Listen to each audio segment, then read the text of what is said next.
Another beautiful morning in the town of Kalm. Good to be up and early and get cracking with Final Fantasy VII Rebirth! That's right, everybody. So glad you're back here to continue this delightful little quest of ours.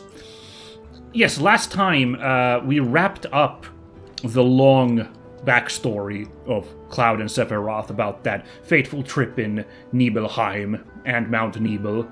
The short skinny of it is that when our lads went up to that Mako reactor, they found out that Shinra had been doing, in particular Professor Hojo, had been doing some really unethical experiments, infusing human beings with Mako energy.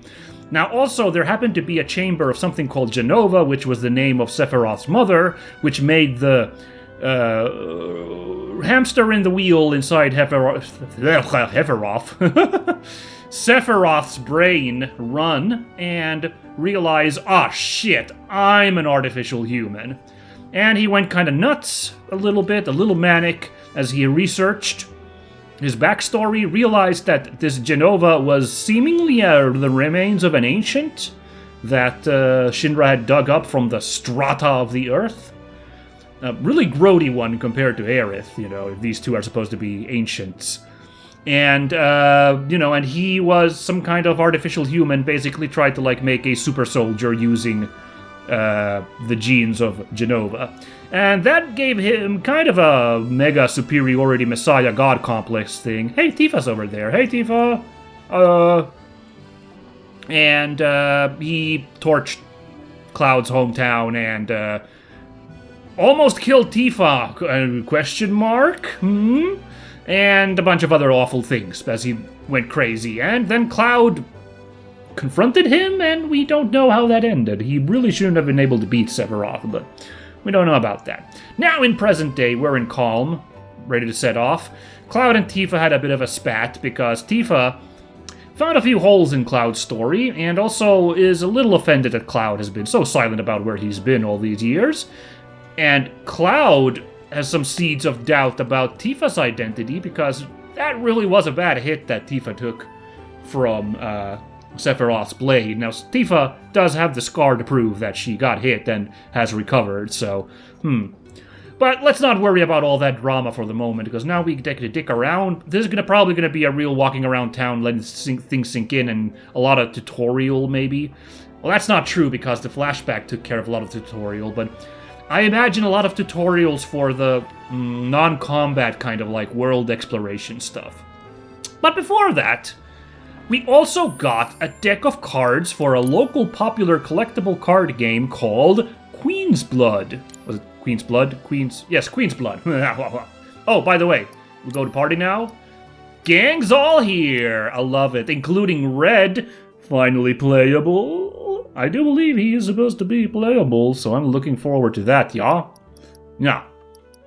Curious to see, by the way. Oh, I see, yeah, he actually does have a collar on his, back there. His weapon is, headdresses and collars, so interesting to see, those swap on his model eventually, yeah.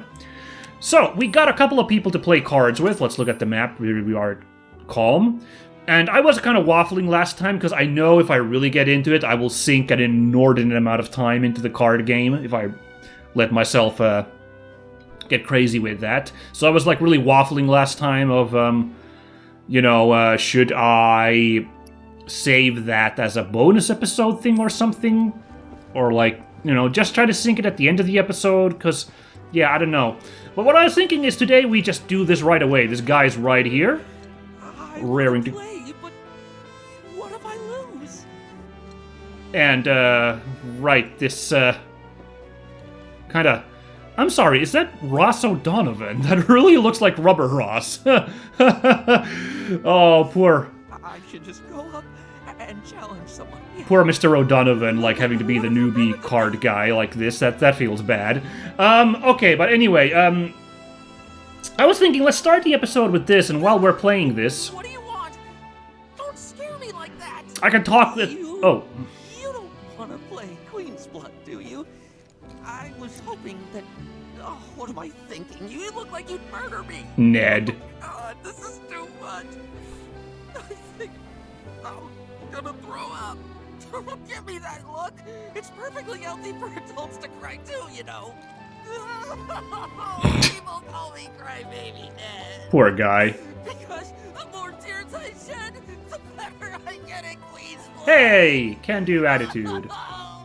Please play around with me. I appreciate that. Yeah, let's go, Ned. You know, I want to say I'd want to call out. He is rather obnoxiously sniveling, but as a kid, as a insecure, nervous kid, I absolutely have been the guy who's been like, I don't wanna, well, I'm scared of playing somebody because I might lose, oh no, which, you know, so I don't want to, like, rag on this guy, I imagine someone out there feels that way.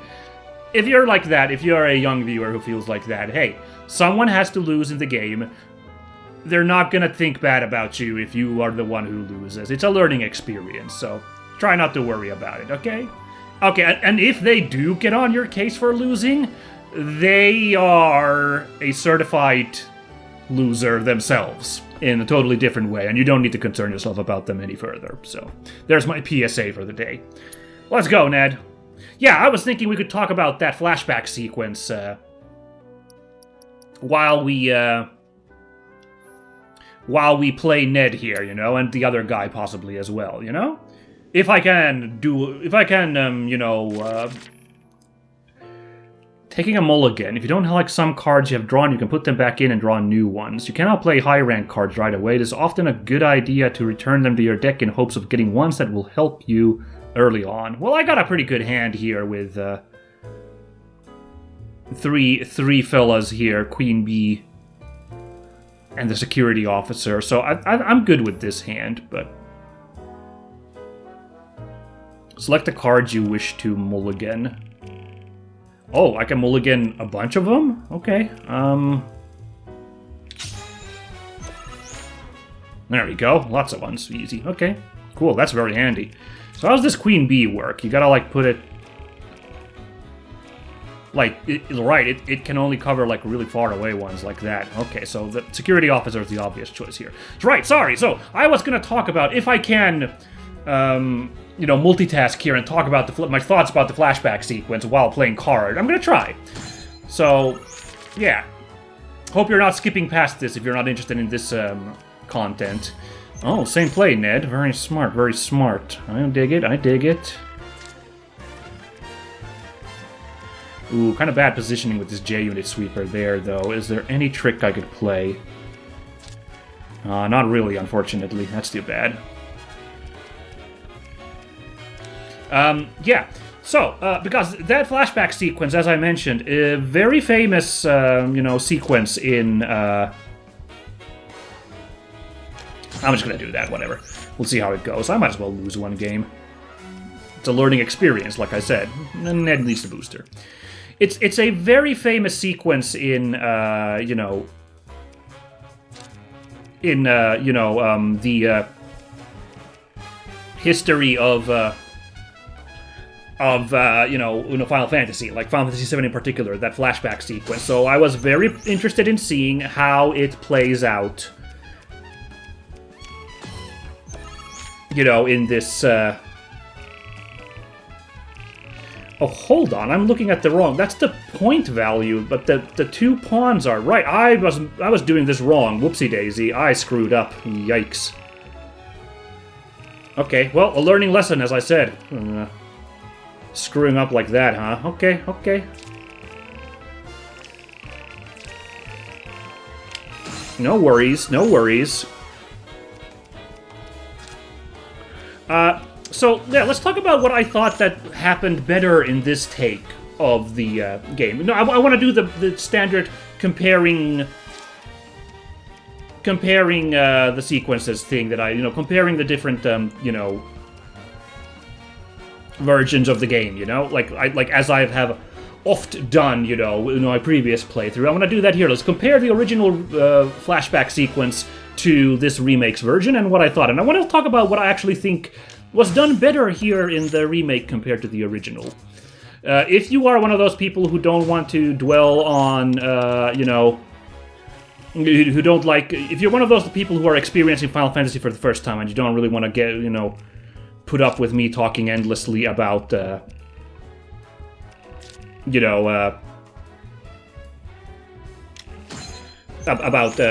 Fantasies, the like how that compares to the original, or like trivia about the original or anything, you might want to skip me talking right now, but let's see now.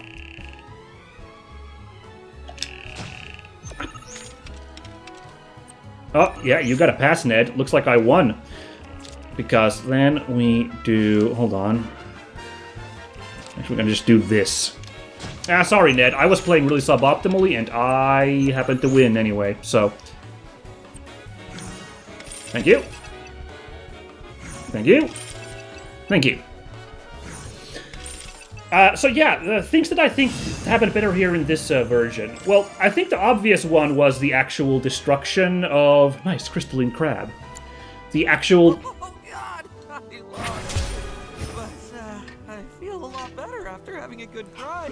There's nothing like a game of Queen's Blood to relieve some stress. There you go, Ned. Speaking of, you look like you've got a lot weighing you down too. It's written all over your face. Trust me, crying does wonders. You really ought to try it. Oh, thanks, Ned. Wow, these are actually kind of nice, these card game things. Also, this is the most hilarious thing. A rack for the giant Buster Sword. Like, Cloud stores it on. How very handy. Thank you, Ned, for being so considerate. Yeah, obviously, the destruction of Nibelheim, I think it just was a little bit, more pumped up in this version. Like, it felt so much more visceral, having to hear those screams of people and walk around and, really sink it in. So, definitely, I think this was the, better take in that sense. Yeah, it's true. Hey, kid. How's about we give these 2-bit chumps a whooping? Oh, okay, I see. You and your little buddy are gonna play me. Oh, looky here. We got ourselves a contender. Mr. Cuddlesworth! How about it, pretty boy? You want to throw down? But first, let me introduce you to Nene, master ventriloquist. Nene! She ain't much of a talker, but give her a deck of cards, and she'll wipe the floor with you so fast, it'll make your head spin. Damn. You get your ass handed to you? Whoa! Well, are ya? Damn, Mr. Cuddlesworth has a rough mouth. Jeez. Nene, you should take better care of Mr. Cuddlesworth. It's not great. Ooh, we'll get a Cactuar for our troubles if we can pull this off. So we got a crystalline crab. 2 of them even.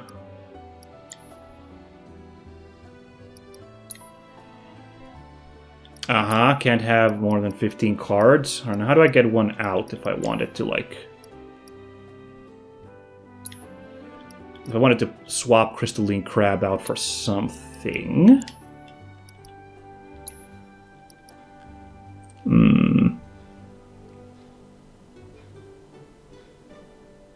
Maybe one of the grassland wolves take it? No, I don't know. Maybe I don't want to take the crystalline crab in here anyway. We'll just take that out. Oh, no, wait, no. Jesus, okay. There we go. Let's just play with this deck again. I'm trying to get a feel for it. Yeah, so I really enjoyed that take, and also Cloud trying to go to save her mother, his mother, excuse me. Really, really nice too. That detail was there,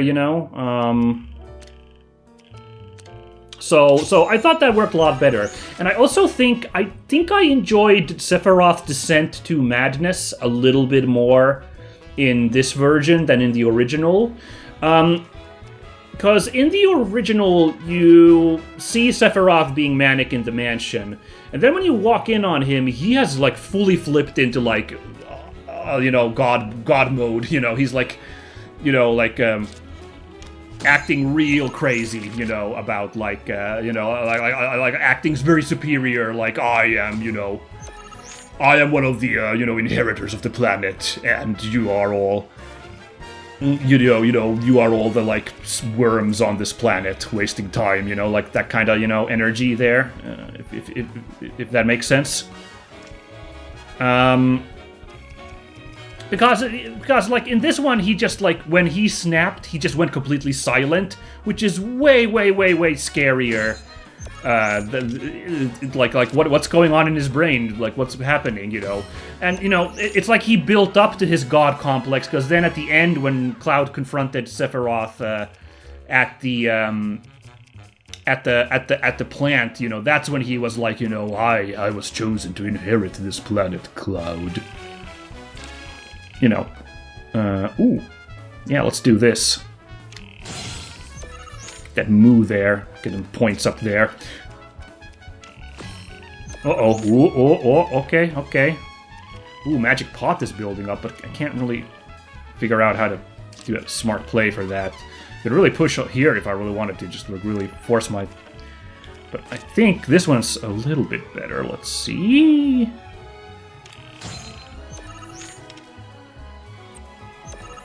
Oh, you passed. Interesting. All right, I'll take it.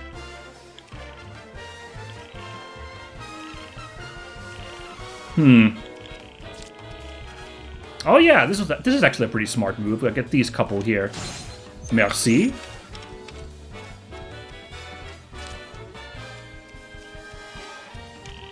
Okay, Grasslands Wolf. Seems to be mirrored, the card, actually, because, you know, that makes sense.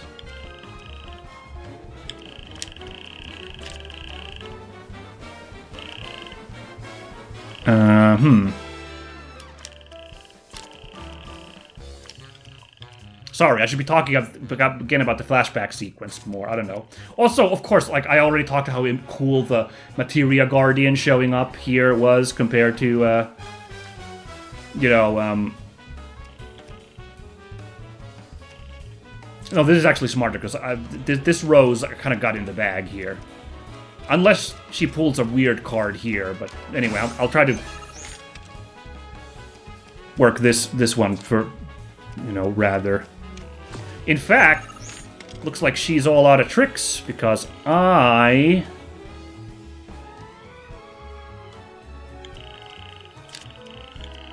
can do this. Damn, alright, sorry, Mr. Snugglesworth or Stufflesworth or whatever.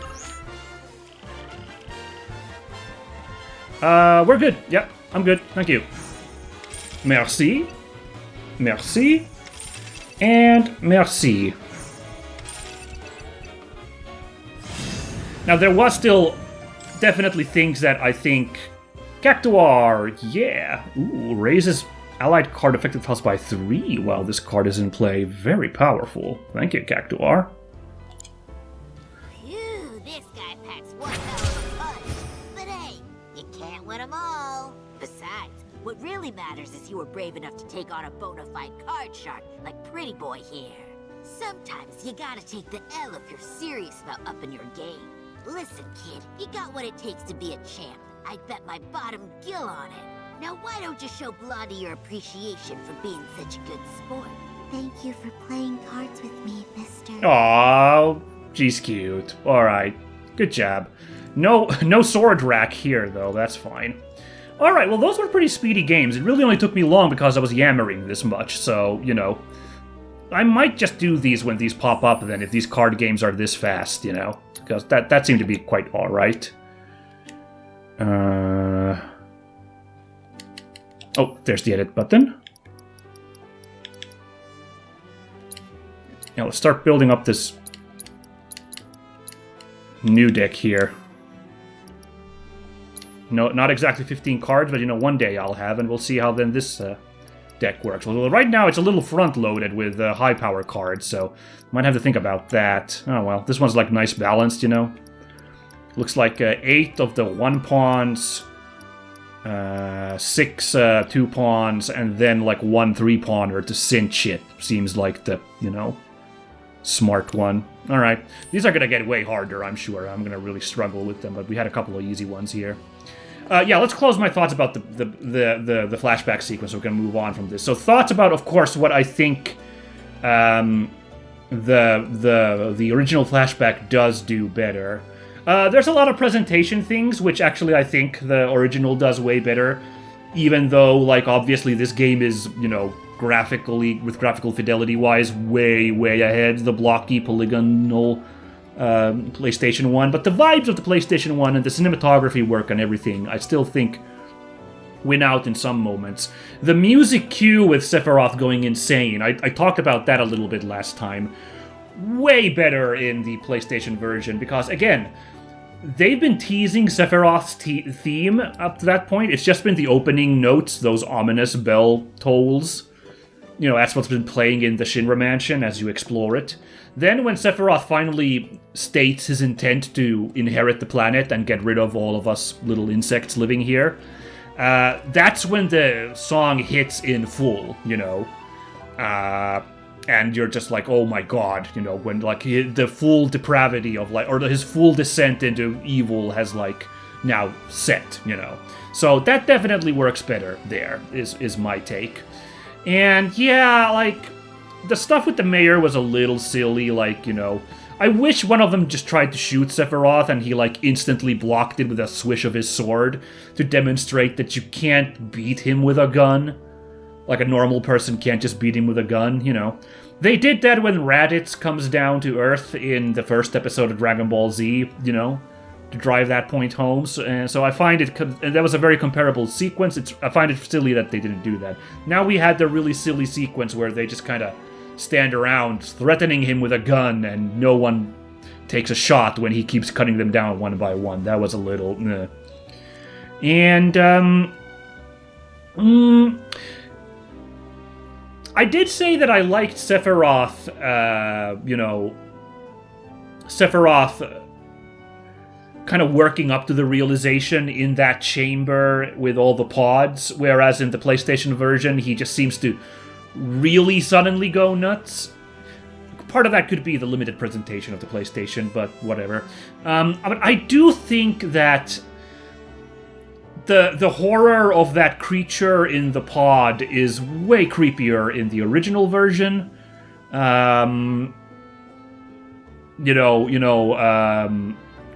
Whereas here, something about Sephiroth releasing that creature... In the original, the creature, like, while Sephiroth is going nuts, the creature suddenly just bursts out and writhes on the floor helplessly of its own volition. And it's kind of like, like, just, like, piling on top of, like, like, interrupts Sephiroth's mania, but, like, doesn't provide any, like, release from the mania. Whereas here, Sephiroth releases the creature itself and then, like, stabs it, and it just kind of felt kind of less... You know? I will also say that it was a weird choice to keep Genova's body kind of clouded and hidden in that tube.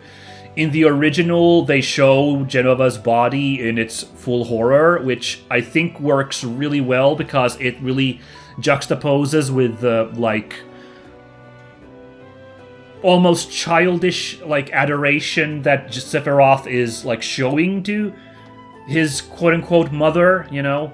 Where he's just like, Mother, you're so, he's like so much, so wonderful. Juxtaposed with, like, they really show you just, like, kind of how horrifying the Genova creature in the tube is. Here they decided to, like, play coy, and I think that didn't work quite as well, so, yeah. If I really racked my brain, I could come up with some more stuff, but I think I'm good. So we'll carry on, shall we? I don't want to make this a habit of having these long spiels, but, like, this, yeah, okay, you can jump down. Good to know. This one really, really, really, deserved the flashback of me having a little bit more to say. Speaking of a little bit more to say, now moving on to Kalm. A very interesting vibe on this village, like adding these canals and everything. Kalm is a very small town in the PlayStation game. You only have the one big area, like a one big plaza, which also doesn't quite look like this. Although I don't remember it super well. I would have to look up what it looked like, but... They have really, really added to Kalm as an environment in this, and it looks pretty nice. Oh, hey, we found the third card guy, apparently. Look, popped up on the map. I've done enough carding today. Zahira. I might save that for a little bit later, yeah? Maybe at the end of the next episode. Finally decided to get up? Aerith! Yeah. So what you been doing? Why, waiting for you, of course. Aw. You have? Got business with the bookstore? If so, I won't keep you. But if you're free afterwards, wanna climb the clock tower together?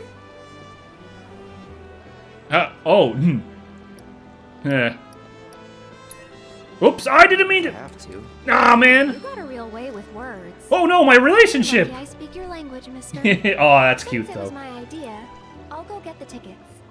I'll meet you in front of the tower, okay? All right, cool. I would have probably picked that choice anyway, but I accidentally picked it there. I didn't mean to actually. I don't know. I must have somehow tapped it by accident. Now this is interesting. A tutorial here. Bonds of friendship. Cloud's actions affect his relationships with his allies, and the strength of these bonds can alter portions of the story. Ooh, relationship stuff like Persona. No. Don't worry, FF7 fans. I know. Press L1 to view a comrade's feelings towards Cloud, as indicated by symbols such as and Alright, Aerith is a bit neutral, I guess. I'll catch up with you later, alright? Alright. I probably would have picked that with Cloud anyway, that choice, but like, I did not mean to. I meant to weigh a little bit more on that. Anyway, there is a kind of friendship meter mechanic in the original PlayStation Final Fantasy VII. It is a hidden mechanic, so I'm a little bit like, oh, okay, that they actually introduce it here. I was not going to talk about this until it would have become relevant, when I assume it becomes relevant here, but okay, the game decided to not play coy on that front, so yeah, there might be events in this game that are affected by your relationship status with some of your characters.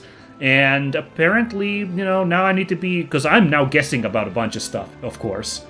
Because I was talking last time, and now I gotta guess about, like, what's gonna be changed and stuff with the whole Tifa is dead question mark thing. And now I gotta guess, like, what kind of other things might be changing here. We'll have to find out. But yeah, let's go here. Magnata Books. Hey there! Welcome to Magnata Books. Oh, I take it this is your first visit to one of our stores. Well, customization can seem tricky to the uninitiated. It takes time and experience to get it right. But I think you'll pick it up quick enough. Let's give it a try. Okay, augmenting folios. Oh yeah, someone talked about these folios earlier, and I kind of missed what this was. Spend skill points at Magnata Books locations and automats to augment your party's folios, thus unlocking powers latent in your allies. Okay. Unlocking skill cores in a character's folio increases their stats or teaches them new abilities, including synergy abilities.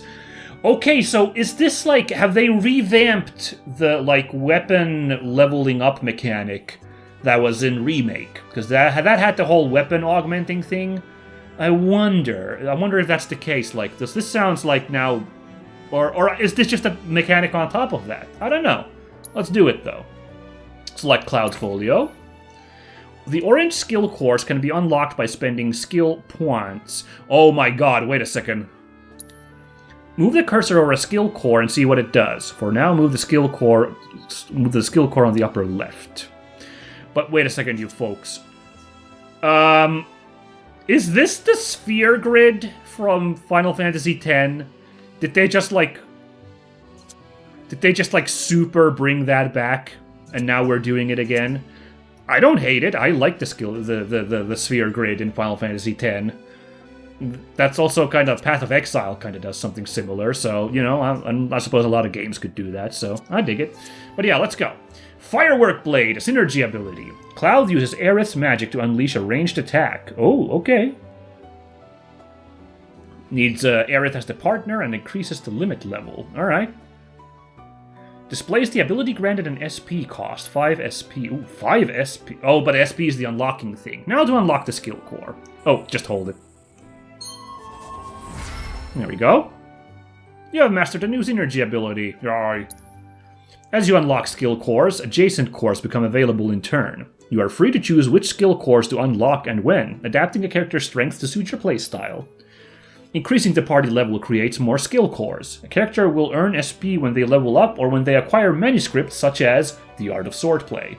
Unlocked skill cores can be reset at any time and the SP band will be returned, so feel free to experiment with different combinations.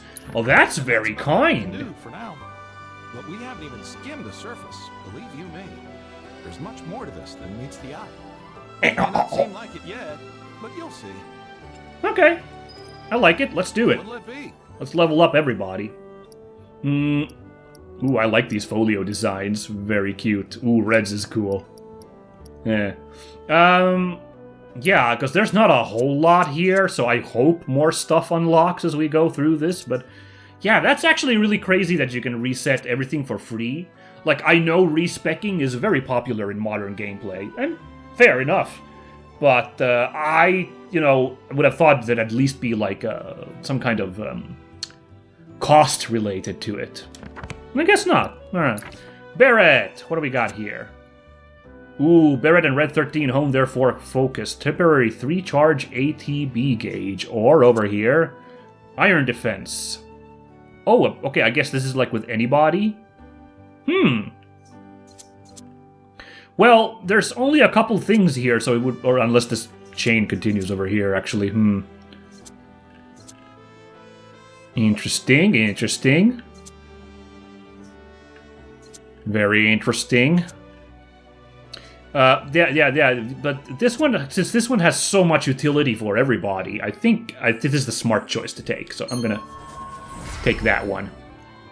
Synergy skill and ability. I hope we get another tutorial on these, because I think these were a little bit rushed in the flashback combat tutorials, or maybe I just rushed through them, who knows. But, like, how you get points for the synergy abilities is something I kind of missed, so I'd like to take another look at those. Maybe I'll check the tutorial eventually, but let's see. Synchro Cyclone. Cloud and Tifa leap into the air and deliver a spinning attack, temporary unlimited MP. Or over here, Leaping Strikes. Team up with a partner to perform a jumping attack. Once again, this one, like...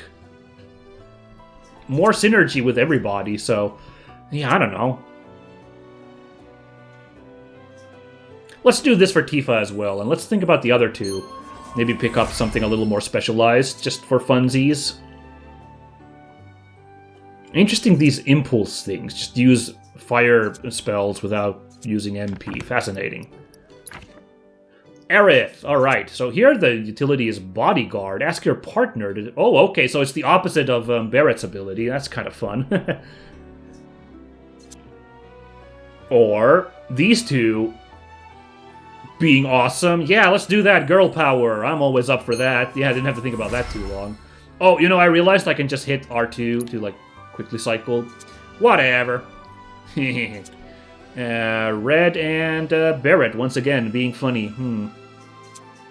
Or Wild Charge. Oh, interesting. A guarding charge. Okay. Ooh, I said I'd pick one of these instead, but this sounds really fun. I think I'm gonna get that. Sorry, guys. I cannot help myself.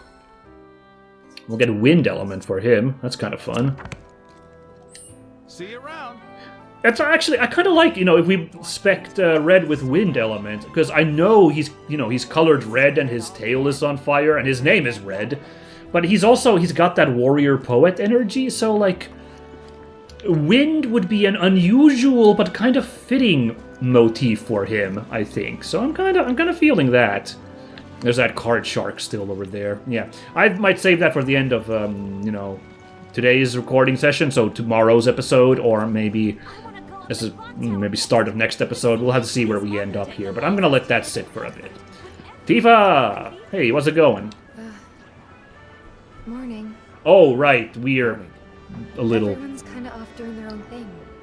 I noticed. Say, this tank remind you of anything? Oh, there's a timer, that's why!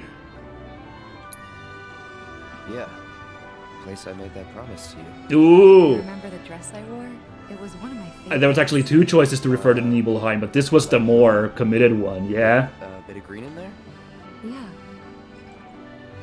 Hey! Still neutral, though, even though I'm pretty sure that was the choice. That's why I accidentally picked one, because there's straight up timer there, so, okay, lesson learned, everybody. You gotta think on your feet about your reply. Hey, what the hell? What the... Hey, you! What? People, there's a cactuar! Someone call the gendarmes! This is actually a really chill cactuar. That's kind of fun. Alright. I kind of love this. Why would we have to hate the Cactuar people? Why not be friendly with them, actually, now that I think about it? Good fella. It's because of, I think, is Final Fantasy XII the one where there's a guy who... There's a side quest about a guy who has a weird vendetta against Cactuars. Like he's just kind of like, Cactuar! It's like, he's mocking me on that cliff edge. I swear one of the Final Fantasies later on has that, but I forget which one it is. But no, we're very pro-Cactuar on this channel. Those are funny little, you know, needle fellas. Well, just wait until they become a problem, I suppose. Their 1,000 needle attack, not fun. I was hoping we'd bump into Barrett somewhere, too, while we're touring these places, but we've only now seen Aerith and Tifa. Oh, I was kind of also hoping to bump into Red, but alright, let's go in Selvacarza Weapons. Let's see what's going on in here. Hello? Welcome. Damn. That is quite the weapon you got there, mister. Oh, well, thank you. Plenty of action by the look of it. But saying that, it's still only a shadow of what it could be. With a little love, that baby'll sing. If you like, I could show you. Alright, oh, this mechanic is still in this game. Got it. Look at those Orbeez. Well, let's see if they've changed it up in any way. Adjust your weapon skills via upgrade weapons in the main menu. Raising your character's weapon levels will unlock more of these skills, as well as stat boosts, allowing you to customize your praise to suit your playstyle. Changing a character's weapon will not reset this level. Okay. Let's do this. So, we go to the upgrade weapon screen. Okay, so this one you don't need to go to a bookstore, you can just kind of do it, apparently. Got it. Which was how it was in the previous game. Here you can see your party's current equipment, their weapon levels, and the amount of skill points needed to reach the next level. Select Cloud's Booster Sword. A weapon's attributes and acquired skills are displayed here. Improved Punisher. Good, so we are getting new weapons still in this game, you know. Thought with the folios, like maybe our heroes would be locked in with their default weapons, you know, if the folios would have taken over the character customization, but that is not the case. Now try equipping a weapon skill. The nodes in which you can equip skills are displayed here, so this is different from materia, I take it? Okay, here you will find a list of available skills. Select weapon ability damage 5% to equip it. Alright, there was also 200 HP, but yeah, damage is good. As you increase your weapon level, you will learn more skills and unlock more nodes in which to set them. In addition to the upgrade weapon screen, you can also tweak your skill loadout by going to the materia and equipment screen, selecting a character, and pressing Set Materia. If you would prefer a more streamlined experience, you can opt to automatically allocate weapon skills. Let's be super finagly for now, everybody. This can be done from the Auto Upgrade Settings menu.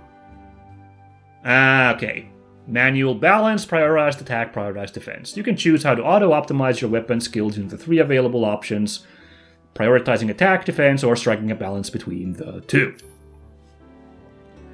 As you accrue more weapon skills and nodes, the game will continue to automatically adjust your loadout based on your upgrade settings. For now, this setting will be left on manual. Very good. See, okay. What I tell you, that girl is singing, and she's got the voice of an angel. Thanks, man. Just make sure you take proper care of her, all right? I will. And while you're here, check out what we got to offer. Ooh! New weapons! New weapons! Can be found in treasure chests during your travels, but should you happen to miss one, the local arms dealer will have it available to purchase. Well, that's very kind. Many of these merchants even stock the latest armor and accessories, so be sure to check in often. What you got? What are you buying? Ooh, sleek saber, a Republic-era blade polished into a refined shape and sheen. What is this Republic? That's some new lore that I'm curious about, but we can't afford that. We can't really afford much anything. Get a hunter's bangle. Let's save this money for now, methinks. Let's go with our default for now, yeah? But hey, thanks for the offer. I will, sir. Thank you. Each weapon comes with a distinct ability which can be used when the weapon is equipped. Using this ability repeatedly, or meeting its proficiency bonus conditions, will increase your proficiency. Max out this proficiency to use said ability even when you do not have its corresponding weapon equipped. Check an ability's proficiency bonus via materia and equipment in the main menu. Yeah, this was a mechanic in Remake, but Looks like they have, yeah, pared down the mechanic a little bit, because this setting nodes thing, this looks a way simpler than the... Well, you remember if you watched the remake playthrough, like, you'd go into that crazy, like, sphere world thing where you'd, like, unlock a bunch of, like, you know, things there. And this one is way more pared down, which... Fair enough. It was a little crazy, the remake one. It was very elaborate. It was a little not super UI friendly, so... Alright, makes it harder to be interrupted while using overcharge. Yeah, let's get that. I think an HP boost is such an uncreative boost, so I imagine I'd rather, if there's anything else available, I'd rather take that. Although here, okay. So either we take Martial Arts Mastery to increase the duration of Unbridled Strength, or... increases the attack power while Unbridled Strength is active, with a 5% boost at Chi level 1 and 10% at Chi level 2. Maybe we'll take the duration for now, maybe. I don't know. That's a hard choice. Over here with the Guard Stick, wind damage up, or not so Fleeting Familiar, increases Fleeting Familiar duration by 25%. Let's get these, I'll put that. Just simple number go up, like not super interesting, so... let's see now. Here we go. Invigorating Vengeance. Restores HP when activating Vengeance mode. Man, we're gonna need a tutorial on Red because he was not available for play previously. So I don't know what Vengeance mode is. I like the sound of it. But, yeah. Or Enhanced Counterspin. Increases Counterspin's potency. I like an HP restoration, so we'll take that. Should I check materia really quickly, too? Everyone seems to be rocking some materia. Cloud has got Fire and Healing and Assess and... oh, that's the node. But over here we have Chocobo and Moogle. Ah, yeah! One of our summons. Very good. Now, I have to admit, I was looking at the menu a little bit before I started recording today, so that's why I noticed this. But if we look over here... oh, never mind. Nothing here. Hold on. Can we set here... No, we only have these three at the moment. But yeah, here we have Lightning, HP up. Alright. I see. Here you can set the nodes for the weapon. Very good, very good. Tifa. Oh, I love this. Look at this little lineup here. The camera panning this way. Very fun. And Red's doing his iconic pose from his, like, character art. I love that. I guess he can't really do very many other poses because he's a spooky guy like that. Tifa has... Chakra Materia. Oh, yeah. That was kind of a signature thing for her. We don't really have any free materia, so no point really. I'm just checking these real quick. And Ice. Okay. Aerith has a summon here. We have Shiva. So this I noticed while really quickly looking at a little bit of the menu before I started recording that. Oh, okay. So in this game, we can now have multiple summon materias locked and loaded. So I guess that, like, we can choose which one we send out, maybe? I don't know. Prayer and Wind. Okay, all these elements. And what are you rocking, Red? Poison. Interesting. And he's got Ifrit. Got that fire theme going, even though I said Wind would be fun for him. And Precision Defense Focus. Okay, extend the timing. Very cool. Huh. Wow, prevent binding attacks by blocking with perfect timing. That's really powerful. That's a really cool ability. I would really love to get that from leveling up. Yeah. What the? A date with Aerith? Oh my goodness. Whoa. Let's check the map. I thought we were supposed to go to the... Oh, it was the clock tower, not the Mako tank, when we were supposed to be done. Okay. Our candy uses locally produced cherries and chocolate. Oh! Samples available. That sounds delicious. Our style too. They're as sweet as can be. Oh man, these look great. Calories. Kind of... Okay, now it's happening. There was a weirdly low amount of ambient dialogue earlier, when we were walking at the bottom. I guess now suddenly we're at the Merchant District? This kind of matches what the PlayStation 1 Kalm was like. I remember there was a row of shops on like an elevated part, so this kind of matches that swagger. Anyway, before we run up to Aerith, I really would like to talk to both Red and Barrett. Ooh, what's this place? Ooh, hold on. Only the best beer sold here. Okay, we found a little dive bar. Okay. Nice, I'm gonna steal someone's antidotes, and I think someone's down here. Interesting. Of course, this is only the most recent in a series of crises. Ooh, news. Multiple reactor bombings, followed by the fall of the Sector 7 plate, culminating in this unprecedented destruction. Where is this Caused by radio? a massive tornado which swept through Sectors 0, 1, and 2. Ah. After a briefing with Shinra investigators, Mayor Domino released a statement declaring the tornado to be called with a warfare perpetrated by the infamous insurgent group known as Avalanche. That's the same dialogue from the opening.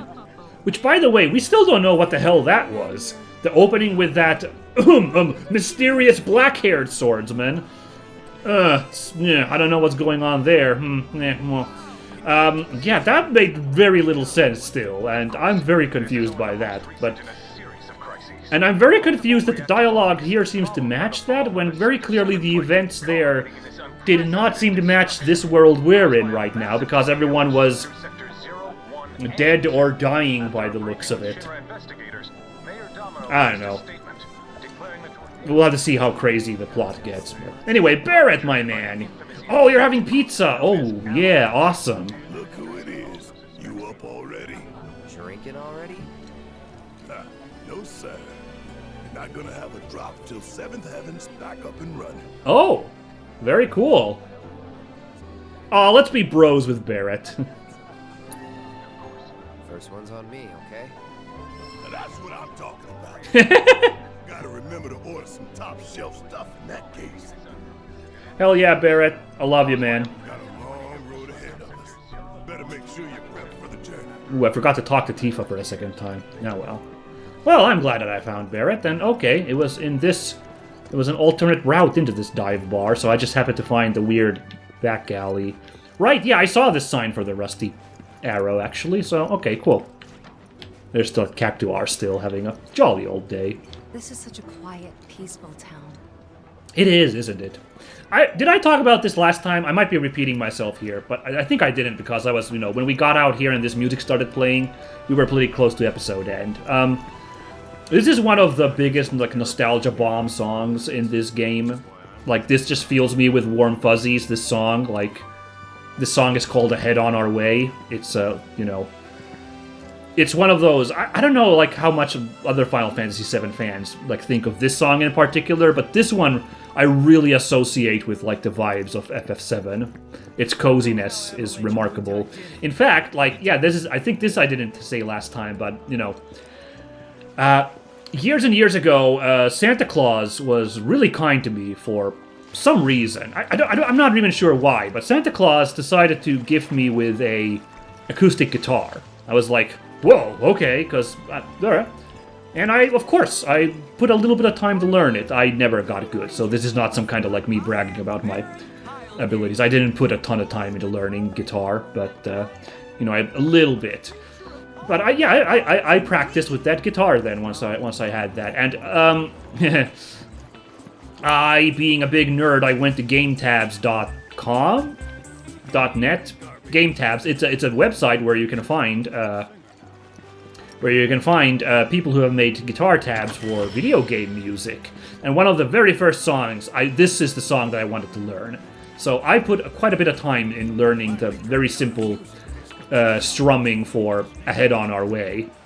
And I could do it okay, you could recognize the song. My friend, who is also a big FF7 fan, he thought I did a pretty good job. He recognized the tune. I've forgotten the notes since. I remember the first 5 ones. It's on the topmost string, the highest note string. It's 5, 3, 2, 3, 5, so that becomes din dun dun dun din, but the rest of the song, I would need to look up the tabs in order to how to do it. But I think I'm fairly confident I could play it again if I had the tabs on a paper in front of me, because I don't know, I just really like this song, Okay, there's the bookstore, and here is just a random store items vendor. Have a blast with a bomb on it. That's fun. Hello, and welcome to my humble shop. That voice factor sounded kind of familiar. Who was that? I want to rehear that. Oh! Hey, booster packs! Oh, you get a ton of cards! Ooh. Ooh, should I spend my money on this? Ooh, Quetzalcoatl. Now I want to get that just so I can get spoiled on what that monster looks like. Oh, look at me! Look at me using my money in a very, you know, responsible way. Spending it on trading cards. Ooh, don't take any lessons from me, guys. This is, any real-life lessons. Be careful with the money you spend on trading cards. Okay, what's some new cards we got? We've got Mandragora. Ooh. Riot Trooper. Grenadier. Quetzalcoatl. I don't recognize that monster design. I don't remember a Quetzalcoatl monster in the original FF7. In fact, I would have said that the zoo, like, maybe was called Quetzalcoatl in this version. But no, like, the zoo just is called the zoo here, so, yeah. Devil Rider. Oh, there was the oh, man. Remember when I said that FF7 had some really weird monster designs? Oh man, I completely forgot about Devil Rider, and they just kind of spoiled that on me. Maybe I shouldn't buy these cards. They're spoiling me on some really wacky monster designs. I completely forgot about Devil Rider, how ridiculous this is. Okay, for the long time, so I'm gonna be, once again, a little obtuse for you folks who haven't played FF7 Original. I will mention a hint to the old-time fans of the monster I'm really looking forward to seeing. In fact, I'm really hoping it's been turned into an actual boss fight, because it's one of those big monsters that, like Hell House and that Chariot Ghost guy in Remake, who were turned into actual boss fights. This guy could also be a boss fight, and I'm really looking forward to it, because it's maybe the silliest monster in the original FF7. It's up there with Hell House, anyway, you know.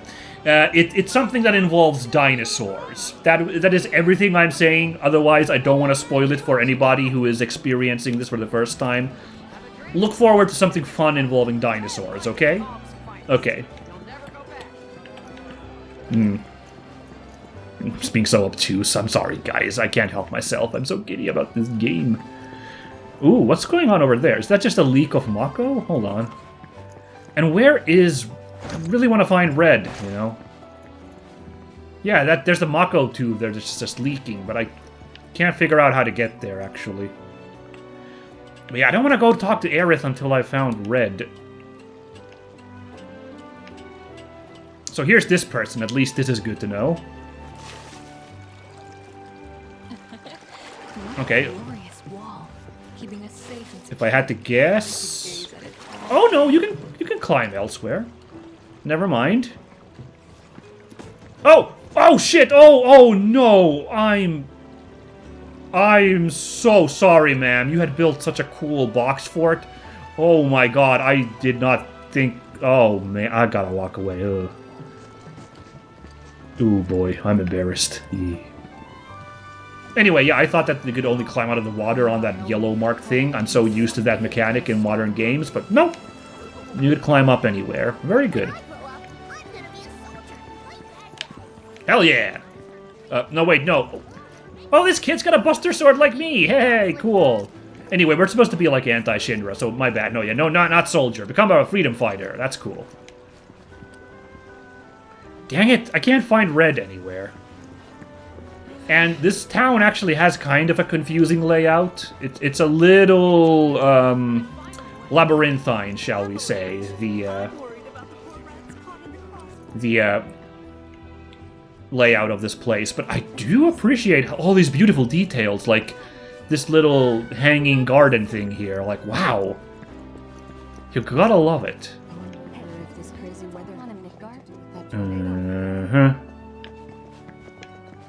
Variety Store Bellwood, huh? Okay.